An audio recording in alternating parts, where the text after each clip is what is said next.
ভয়াবহ বন্যায় মানবিক বিপর্যয়, সবাইকে একসঙ্গে কাজ করার আহ্বান প্রধান উপদেষ্টার। সালমান, আনিসুল ও জিয়াউলের 10 দিনের রিমান্ড, ছাড় পাচ্ছে না রাঘব বোয়ালরা। ভারতে অনুপ্রবেশের দায়ে সাবেক বিচারপতি মানিক সিলেটের কারাগারে।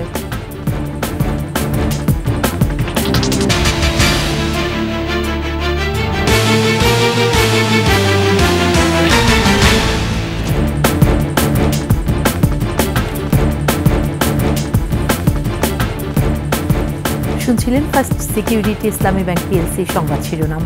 আমন্ত্রণ রাতের 21 সংবাদে, সাথে আছি সোনিয়া স্নিগ্ধা। দর্শক, 21 টেলিভিশনের সংবাদ একই সাথে সরাসরি দেখতে পাবেন আমাদের ফেসবুক পেজ www.facebook.com/2124 অনলাইনে। এছাড়াও সাবস্ক্রাইব করতে পারেন www.youtube.com/21 চ্যানেলে। উজানের ঢল ও বৃষ্টিপাত কমে যাওয়ায় বন্যা পরিস্থিতির কিছুটা উন্নতি হচ্ছে। উত্তর পূর্বাঞ্চলে ভারী বৃষ্টির সম্ভাবনা নেই বলে জানিয়েছে বন্যা পূর্বাভাস ও সতর্কীকরণ কেন্দ্র। এদিকে মৌলভীবাজার, হবিগঞ্জ, ফেনী, কুমিল্লা ও চট্টগ্রামে বন্যা পরিস্থিতির উন্নতি হলেও স্থিতিশীল রয়েছে উত্তরাঞ্চলের তিস্তা, ধরলা ও দুধকুমার নদীর পানি। এরই মধ্যে দুর্গত এলাকা পরিদর্শন করেছেন অন্তর্বর্তী সরকারের কয়েকজন উপদেষ্টা। আর উদ্ধার ও ত্রাণ সহায়তা নিয়ে মাঠে আইনশৃঙ্খলা বাহিনী সহ বিভিন্ন সংগঠন। এদিকে দুর্যোগ মন্ত্রণালয় জানিয়েছে এ পর্যন্ত বন্যায় 18 জনের মৃত্যু হয়েছে। প্রতিনিধিদের তথ্য ছবিতে ডেস্ক রিপোর্ট। উজানের ঢল ও বৃষ্টিপাত না হওয়ায় বন্যা পরিস্থিতির উন্নতি হতে শুরু করেছে। তবে বাড়িঘর, রাস্তাঘাট এখনও ডুবে থাকায় দুর্ভোগে বানভাসীরা। 24 ঘন্টা বৃষ্টিপাত না হয় চট্টগ্রামে পরিস্থিতির কিছুটা উন্নতি হতে শুরু করেছে। বাড়িঘরে ফিরতে শুরু করেছে আশ্রয় কেন্দ্রে থাকা মানুষ। তবে বিভিন্ন উপজেলায় ফুটে উঠেছে ব্যাপক ক্ষয়ক্ষতির চিহ্ন। 15 উপজেলার মধ্যে সবচেয়ে বেশি ক্ষতিগ্রস্ত হয়েছে সাতকানিয়া, বাঁশখালী ও চন্দনাইশ। এছাড়া পটিয়া, আনোয়ারা, রাউজান, রাঙ্গুনিয়া, সীতাকুণ্ডু, মিরসরাই, হাটহাজারী ও ফটিকছড়ির বিভিন্ন এলাকায় ব্যাপক ক্ষয়ক্ষতি হয়েছে। এদিকে কুমিল্লার গোমতী নদীর পানি 80 সেন্টিমিটার কমলেও এখনও বিপদসীমার উপরে রয়েছে। পানিবন্দী 7 লক্ষাধিক মানুষ। উদ্ধারকর্মীরা শুকনো খাবার সহ অন্যান্য সামগ্রী নিয়ে ঘটনাস্থলে যাচ্ছেন। কুমিল্লায় 724টি আশ্রয়কেন্দ্র খোলা হয়েছে, সেখানে প্রায় 50,000 মানুষ অবস্থান করছেন। আপাতত প্রাথমিকভাবে শুকনো খাবার নিয়ে আসছি। ওষুধ আছে, খাবার আইটেমের মধ্যে শুকনো সব ধরনের খাবার আছে। লক্ষ্মীপুরে নদ নদীর পানি কমলেও এখনও কয়েক লাখ মানুষ পানিবন্দী। দুঃখ দুর্দশায় দিন কাটছে আশ্রয়কেন্দ্রের মানুষের। পর্যাপ্ত পরিমাণ ত্রাণ না পাওয়ার অভিযোগ রয়েছে। দেখা দিয়েছে বিশুদ্ধ পানি ও গোখাদ্যের সংকট। দুর্যোগ পরবর্তী পরিস্থিতি মোকাবেলায় প্রস্তুত থাকতে বলেছেন স্থানীয় সরকার, পল্লী উন্নয়ন ও সমবায় উপদেষ্টা। শুধু অতিবৃষ্টি না, অতিবৃষ্টি সারা বছরই হয় বাংলাদেশে। এখানে ওই বিভিন্ন কারণে পাহাড়ি ঢল বা যেভাবে আমরা বলি না কেন, এই বন্যার হয়েছে, এটা অভাবনীয়। মৌলভীবাজারের বন্যা পরিস্থিতির কিছুটা উন্নতি হয়েছে। তবে মনু, জুরি ও কুশিয়ারার পানি এখনও বিপদসীমার উপরে। বাড়িঘর ও রাস্তাঘাটে পানি ওঠার পাশাপাশি জেলার কমলগঞ্জ, কুলাউড়া, জুরি ও বড়লেখা উপজেলায় ভেসে গেছে পুকুরের মাছ, নষ্ট হয়েছে পাকা আউশ ও রোপা আমন ধানের ক্ষেত। এদিকে 46 বিজিবি শ্রীমঙ্গল ব্যাটালিয়নের পক্ষ থেকে গ্রামে গ্রামে গিয়ে অসুস্থ মানুষদের চিকিৎসা সেবা ও ওষুধ দেয়া হচ্ছে। একই সাথে টানা তৃতীয় দিনের মতো 5 শতাধিক মানুষকে খাদ্য সহায়তা দিচ্ছে বিভিন্ন রাজনৈতিক ও সামাজিক সংগঠন। যারা স্বাবলম্বী আছেন তাদেরকে আমরা এগিয়ে আসার জন্য আমরা জামাত ইসলামের পক্ষ থেকে আহ্বান জানাচ্ছি।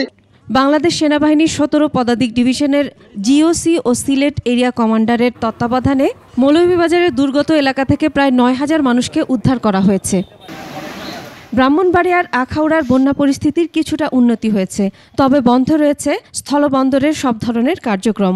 বিভিন্ন স্থানে সড়ক ও বাঁধ ভেঙে যোগাযোগ বিচ্ছিন্ন রয়েছে।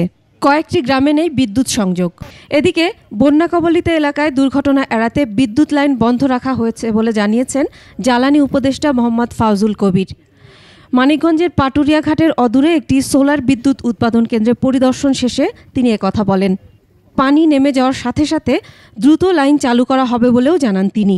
বন্যার পানি যখন নেমে যাবে আমরা দ্রুততম সময়ে এই বিদ্যুৎ সংযোগগুলো পুনরায় করার চেষ্টা করব।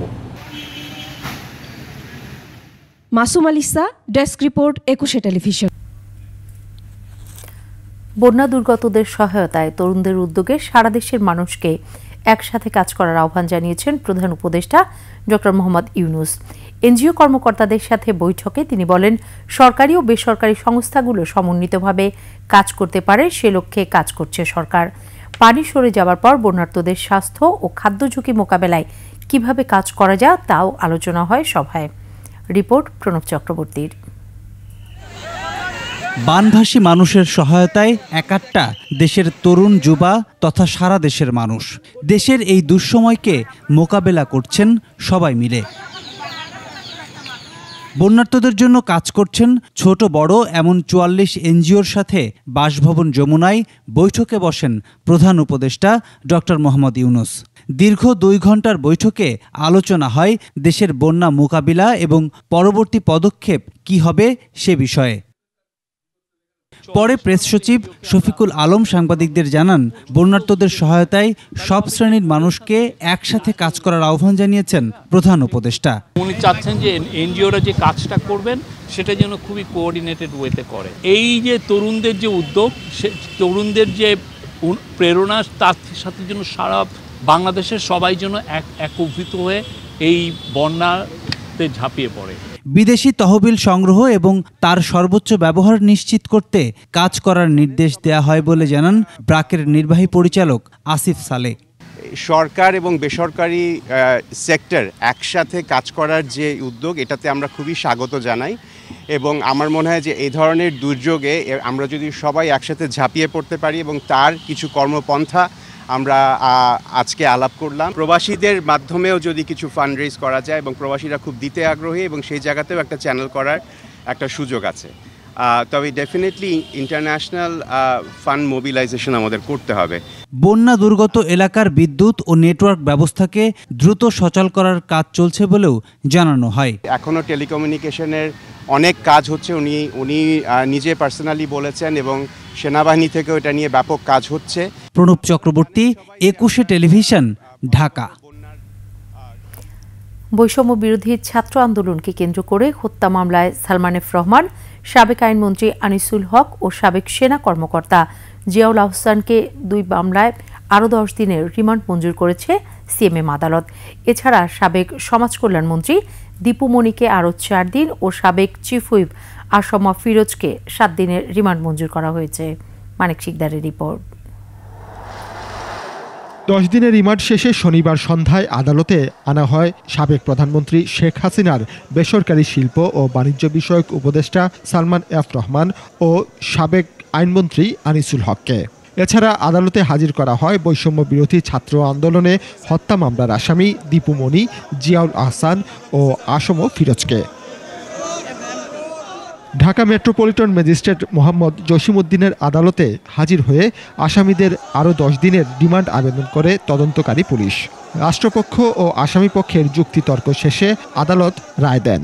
বিজ্ঞ আদালতে তদন্তকারী কর্মকর্তা লালবাগ থানা মামলা নাম্বার 7824 এই মামলায় একটি দরখাস্ত দিয়ে রিমান্ড প্রার্থনা করেন। বিজ্ঞ আদালত উভয়ের বক্তব্য শোনার পর আসামিদেরকে 5 দিনের রিমান্ড মঞ্জুর করেন। ভাটারা থানায় দায়ের হওয়া সোহাগ হত্যা মামলায় আসম ফিরোজের 7 দিনের রিমান্ড মঞ্জুর করে আদালত। এই হত্যার সঙ্গে এই আসম ফিরোজ প্রত্যক্ষ এবং পরোক্ষভাবে জড়িত এবং প্রাথমিক তদন্তে তদন্ত কর্মকর্তা এর তথ্য প্রমাণ পেয়েছেন। আসম ফিরোজের আইনজীবীরা জামিন চাইলেও তা নামঞ্জুর করে আদালত। আসামা ফিরোজ সাহেব গত 6 বছরে সরকারের গুরুত্বপূর্ণ কোনো দায়িত্বে ছিলেন না এবং এই মামলার ঘটনার সময় সে এবারকার হাসপাতালে অসুস্থ ছিল। লালবাগে আইডিয়াল কলেজের খালিদ হাসান সাইফুল্লাহ হত্যা মামলায় সালমান এফ রহমান, সাবেক মন্ত্রী আনিসুল হক, সাবেক সেনা কর্মকর্তা জিয়াউল আহসানকে 5 দিনের রিমান্ড মঞ্জুর করে আদালত। 18/7 তারিখে আজিমপুর গোলচক্করে ছাত্র জনতার উপর পুলিশ গুলিবর্ষণ করে। এই গুলিবর্ষণে আইডিয়াল স্কুল অ্যান্ড কলেজের 11 শ্রেণীর ছাত্র খালেদ হাসান সাইফুল্লাহ গুলিবিদ্ধ হয়ে মৃত্যুবরণ করে। একই সাথে নিউ মার্কেটে দায়ের করা শিক্ষার্থী সবুজ হত্যা মামলায় আরও 5 দিনের রিমান্ড মঞ্জুর করে। 2 মামলায় তাদের মোট 10 দিনের রিমান্ড মঞ্জুর করে আদালত। তবে আসামি পক্ষের আইনজীবীরা বলছেন, সুষ্ঠু তদন্ত হলে আসামিরা নির্দোষ প্রমাণিত হবেন। যে অভিযোগ আনয়ন করা হয়েছে ওই অভিযোগগুলো সঠিক না, সম্পূর্ণ উদ্দেশ্য প্রণোদিতভাবে ইনভেস্টিগেশন করার পরে আমরা বলতে পারবো যে ওনার এই ঘটনার সাথে উনি সম্পৃক্ত আছে কি আছে না। এদিকে মামলার শুনানি ঘিরে আদালত প্রাঙ্গণে নিরাপত্তা জোরদার করা হয়। মানিক শিকদার, 21 টেলিভিশন, ঢাকা। ভারতে অবৈধ অনুপ্রবেশের দায়ে সাবেক বিচারপতি শামসুদ্দিন চৌধুরী মানিককে কারাগারে পাঠানো হয়েছে। এর আগে সিলেটের কানাইঘাট থানা পুলিশ তাকে গ্রেফতার দেখিয়ে জেলা জুডিশিয়াল ম্যাজিস্ট্রেট আদালতে হাজির করে। এদিকে আদালতে মানিককে লক্ষ্য করে ডিম নিক্ষেপ করে বিক্ষুব্ধ জনতা। সিলেট বিভাগীয় প্রতিনিধি ওয়েস খসরুর সহায়তায় ডেস্ক রিপোর্ট। শনিবার বিকেলে শামসুদ্দিন চৌধুরী মানিককে কানাইঘাট থানা পুলিশ 54 ধারায় গ্রেফতার দেখিয়ে সিলেটের জুডিশিয়াল ম্যাজিস্ট্রেট আলমগীর হোসেনের আদালতে হাজির করে। এ সময় আদালত তাকে কারাগারে পাঠানোর নির্দেশ দেন। একই সঙ্গে তার বিরুদ্ধে দেশের বিভিন্ন স্থানে দায়ের করা মামলায় পরবর্তী কার্যক্রম পরিচালনার নির্দেশ দেন আদালত। ঢাকার লালবাগ, বাড্ডা এবং আদাবর থানায় তার বিরুদ্ধে হত্যা মামলা সহ একাধিক মামলা রয়েছে। এগুলা ইতিমধ্যে তারা সমস্ত জেলায় আমাদের এখান থেকে বার্তা যাবে যে উক্ত আসামি এই তারাকে গ্রেফতার হয়েছে।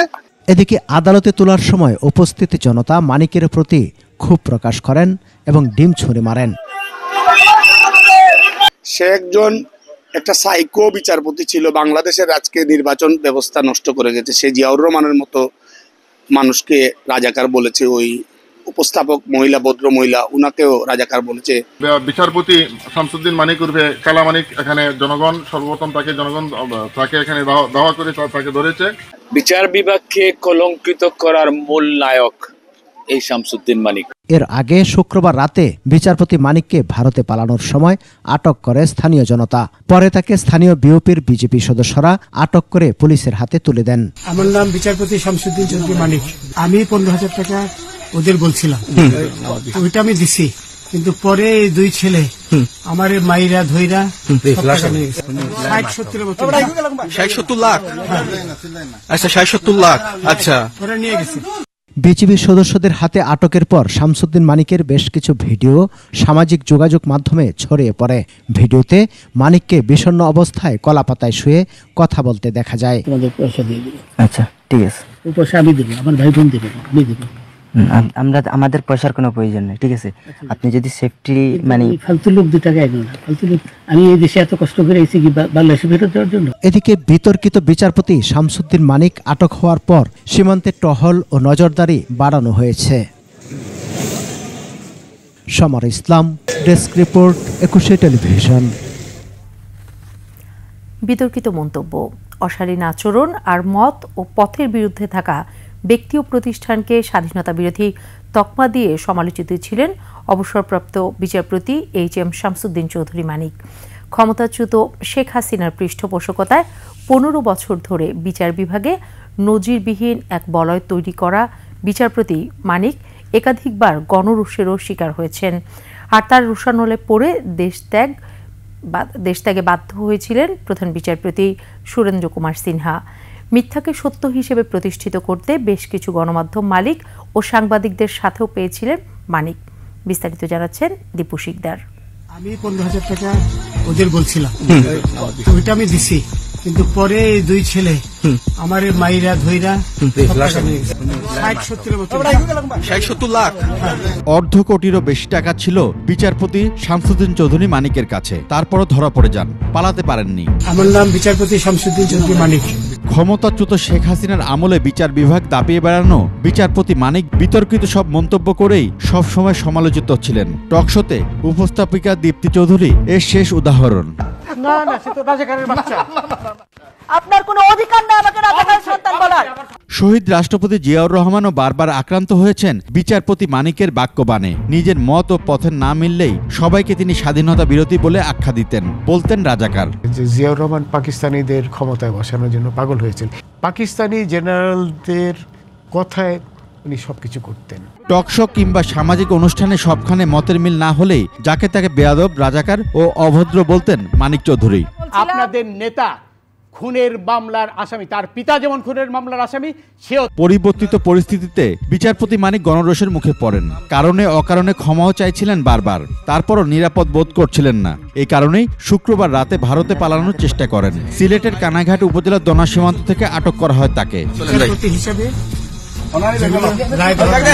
বিচারপতি মানিক তার পৃষ্ঠপোষক শেখ হাসিনার আমলেও একাধিকবার গণরোষের শিকার হয়েছেন। 30-40 জন লোক এসে গাড়িটা জোট করে কাজ খুলে আমাকে বেশ মুখে, নাকে, দাঁতে মারলো। দাঁত থেকে কিছুটা রক্ত বেরিয়েছে।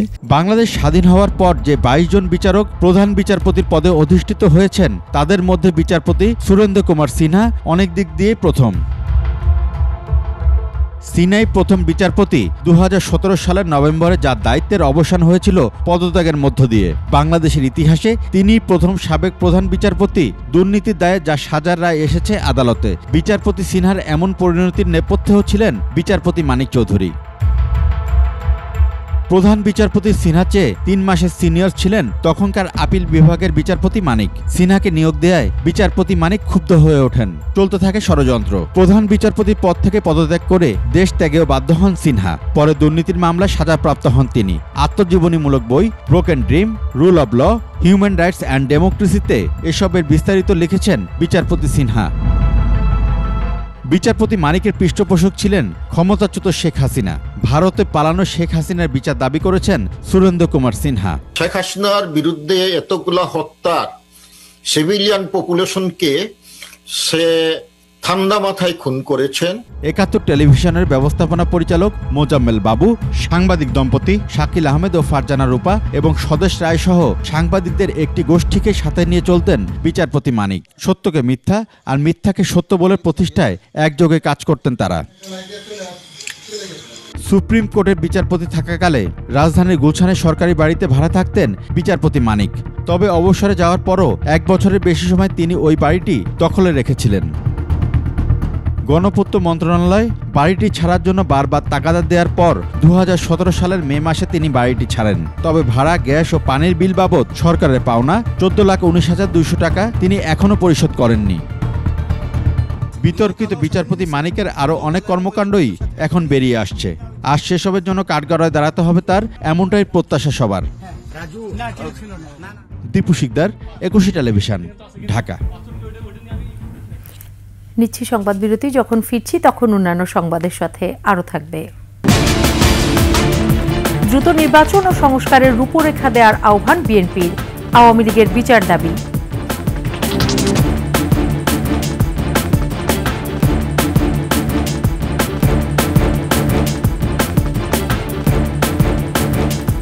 আবারও আমন্ত্রণ 21 সংবাদে। রাষ্ট্র সংস্কারের প্রয়োজন, জনগণের ম্যান্ডেট, এমন মন্তব্য করে অন্তর্বর্তী সরকারকে দ্রুত নির্বাচন ও সংস্কারের রূপরেখা দেওয়ার আহ্বান জানিয়েছেন বিএনপি মহাসচিব মির্জা ফখরুল ইসলাম আলমগীর। আর আয়নাঘর তৈরি করায় আওয়ামী লীগকে বিচারের আওতায় আনার দাবি বিএনপির স্থায়ী কমিটির সদস্য হাফিজ উদ্দিনের। মাহমুদ হাসানের প্রতিবেদন। জাতীয় প্রেস ক্লাবে ভাসানীয় অনুসারী পরিষদ আলোচনা সভায় যোগ দেন বিএনপির মহাসচিব মির্জা ফখরুল ইসলাম আলমগীর। বলেন, এখন পর্যন্ত অন্তর্বর্তী সরকার কোনো এজেন্ডা নিয়ে রাজনৈতিক দলগুলোর সাথে আলোচনায় বসেনি। তারা কয়েকজন মিলে সংস্কারের উদ্যোগ নিলে তা কার্যকর হবে না, কারণ এর জন্য দরকার জনগণের নির্বাচিত সরকার। আমরা দেখতে চাই যে প্রধান উপদেষ্টা তিনি অতি দ্রুত জনগণের সামনে তিনি কি করতে চান তা উপস্থাপন করবেন, একটা রোড ম্যাপ দিবেন কিভাবে তিনি অতি দ্রুত একটা নির্বাচনের ব্যবস্থা করবেন, কিভাবে তিনি প্রয়োজনীয় সংস্কারগুলো ঘটিয়ে তারা জনগণের একটা স্বস্তি দিয়ে তার সামনের দিকে এগোবেন এবং নির্বাচনের ব্যবস্থা করবেন। বিগত সরকারকে যেসব সচিব অন্যায়ভাবে সহযোগিতা করেছেন তাদেরকে আর স্বপদে দেখতে চায় না জনগণ। এছাড়া গ্রহণযোগ্য ব্যক্তিদের বিশ্ববিদ্যালয়ের ভিসি নিয়োগের আহ্বান জানান তিনি। যে সমস্ত ব্যক্তিরা হাসিনার পাশে থেকে, হাসিনার সঙ্গে থেকে তার দোসর হয়ে তারা মানুষের উপর নির্যাতন নিপীড়ন করেছে, লুটপাট করেছে, দেশের পাচার করে দিয়েছে, তাদেরকে আমরা আশেপাশে দেখতে চাই না। এদিকে বিএনপির নবনির্বাচিত ভাইস চেয়ারম্যান নুরুল ইসলাম মনিকে নিয়ে প্রেসিডেন্ট জিয়া রহমানের মাজারে শ্রদ্ধা জানান দলের স্থায়ী কমিটির সদস্য হাফিজউদ্দিন আহমদ। পরে কথা বলেন সাংবাদিকদের সাথে।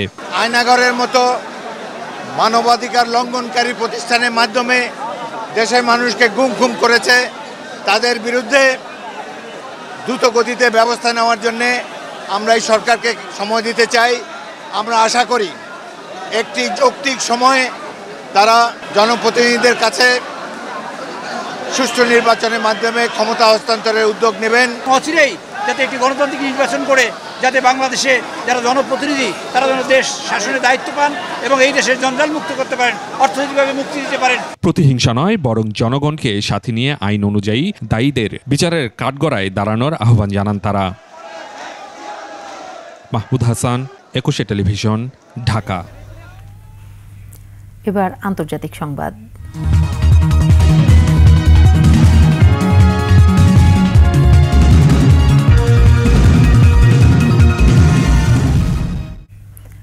ভারতের ত্রিপুরা রাজ্যে বন্যা পরিস্থিতির আরও অবনতি হয়েছে। নিহতের সংখ্যা বেড়ে 24 জনে পৌঁছেছে।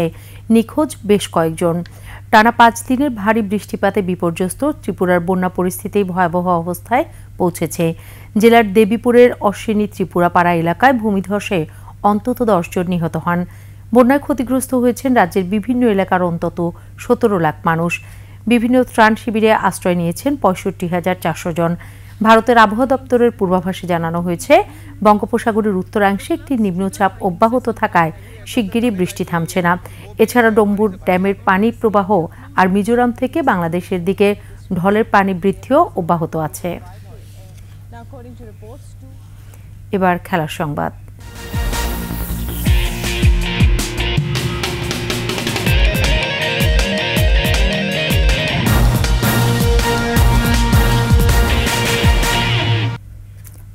সাকিব আল হাসানকে জাতীয় দল থেকে অপসারণ করতে লিগ্যাল নোটিশ পাঠানো হয়েছে। বিসিবিকে এই নোটিশ পাঠান সুপ্রিম কোর্টের আইনজীবী ব্যারিস্টার সজীব মাহমুদ আলম। বৈষম্য বিরোধী ছাত্র আন্দোলনের সময় পোশাক শ্রমিক রুবেল হত্যার ঘটনায় 22 আগস্ট করা মামলায় 28 নম্বর আসামি হিসেবে নাম রয়েছে সাবেক সংসদ সদস্য ও ক্রিকেটার সাকিবের। আইনজীবী বলেন, তার বিরুদ্ধে যেহেতু ক্রিমিনাল মামলার রেকর্ড হয়েছে, তাই তিনি আইসিসির আইন অনুযায়ী জাতীয় ক্রিকেট দলে থাকতে পারেন না। তদন্তের স্বার্থে তাকে দেশে ফিরিয়ে আনতে বলা হয়েছে এই নোটিশে। এ বিষয়ে মিরপুর শেরেবাংলা স্টেডিয়ামে বিসিবি কার্যালয়ে বোর্ড পরিচালকদের সঙ্গে আনুষ্ঠানিক এক বৈঠক শেষে কথা বলেন বিসিবি সভাপতি ফারুক আহমেদ। একটা মামলা হয়েছে এবং লিগ্যাল নোটিশ আমরা পাইনি, আসলে ওটার ব্যাপারে আমি কোনো কথা বলতে পারবো না। এখন মামলাটা একটা এফআইআর হয়েছে। এফআইআরটা তো আসলে ফার্স্ট ইনফরমেশন রিপোর্ট বলে যেটাকে, তো ওটার পরে আপনার ইনভেস্টিগেশন হবে, তারপরে একটা দিকে যাবে মামলাটা। সো এই মুহূর্তে আমরা যেহেতু আপনারা জানেন একটা টেস্ট ম্যাচ চলছে, প্রথম টেস্টটা আজকে খুব ভালো সংবাদ যে আমরা 4th ডে খুব ভালোভাবে শেষ করেছি। কালকে 5th ডে আছে এবং টেস্টের ডিসাইডিং ডে। আমার মনে হয় যে এই মুহূর্তে আমরা এই ব্যাপারে আসলে কোনো স্ট্যান্স নেওয়ার মতো চিন্তা করিনি। মনে করেছি আমরা যে কালকের ব্যাচটা শেষ হলে তখন আমরা একটা বসে ডিসিশন নিব। বাই দিস টাইম হয়তো আমরা লিগ্যাল নোটিশের ব্যাপারে আপনাদের কথা বলতে পারবো, বিকজ ওই সময় হয়তো পেয়ে যাবো আমরা লিগ্যাল নোটিশটা। শেষ করছি 21 সংবাদ। যাওয়ার আগে ফার্স্ট সিকিউরিটি ইসলামী ব্যাংক পিএলসি সংবাদ শিরোনামগুলো আরও একবার। ভয়াবহ বন্যায় মানবিক বিপর্যয়, সবাইকে একসঙ্গে কাজ করার আহ্বান প্রধান উপদেষ্টার। সালমান, আনিসুল ও জিয়াউলের 10 দিনের রিমান্ড, ছাড় পাচ্ছে না রাঘব বোয়ালরা। ভারতে অনুপ্রবেশের দায়ে সাবেক বিচারপতি মানিক সিলেটের কারাগারে।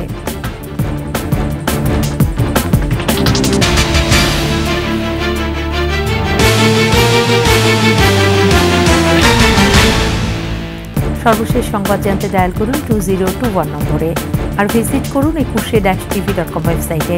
ফেসবুকে ভিজিট করতে পারেন www.facebook.com/ekushe24 অনলাইনে।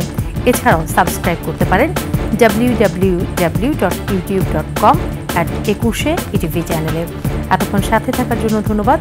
পরবর্তী সংবাদ দেখার আমন্ত্রণ রইল। একুশের সাথেই থাকুন।